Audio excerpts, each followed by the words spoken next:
C'est à tort que l'on dit qu'il y a un Judas parmi les 12. Judas n'est pas l'un des 12. Judas n'a jamais fait partie des 12.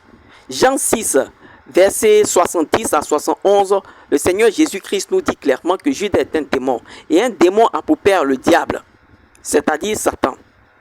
Or, les 12 sont censés représenter les 12 fils de Jacob, qui ont formé les 12 autres tribus d'Israël.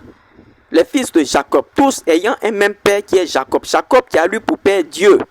Vous suivez très bien. Or, Judas n'est pas de la nature de cela. Donc, quand Jésus était physiquement sur la terre, il y avait 11 personnes, c'est-à-dire 11 personnes qui représentaient 11 tribus d'Israël. Alors, qui représentait donc la 12e tribu d'Israël? La 12e tribu d'Israël était représentée par le Seigneur Jésus-Christ lui-même.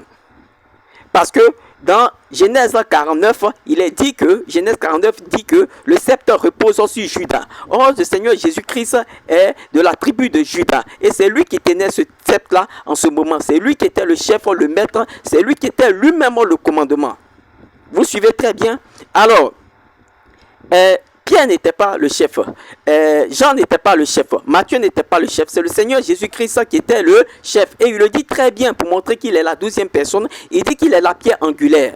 La pierre angulaire, c'est la pierre sans laquelle l'édifice ne tient pas. L'édifice, c'est quoi ici? L'édifice, c'est l'autel. Dans 1 Roi, chapitre 18, le prophète Élie a bâti un autel à l'Éternel, l'autel de 12 pierres, les 12 tribus d'Israël. Et Jésus dit qu'il est la pierre angulaire, la pierre sans laquelle l'édifice ne tient pas.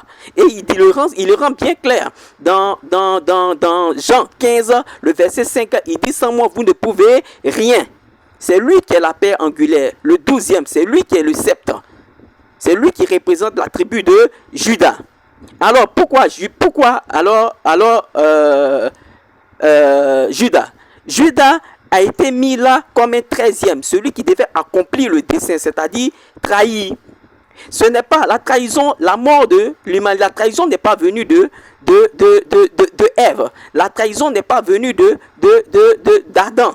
Mais la chute de l'homme est venue d'une personne qui n'a rien à voir avec l'humanité, c'est-à-dire le diable. Donc, il a fallu que cela vienne de quelqu'un qui n'a rien à voir avec cela, qui n'est pas parmi ceux-là. Et c'est Judas qui est un démon. Il est venu pour accomplir le dessein, c'est-à-dire tout simplement le livrer. Il n'est pas des 12, c'est pourquoi il devait partir en son lieu. Et il porte ce chiffre-là 13. Souvenez-vous que dans le livre d'Esther, Esther 3, le décret qui a été signé, l'édit qui a été signé pour tuer les Juifs a été signé un 13.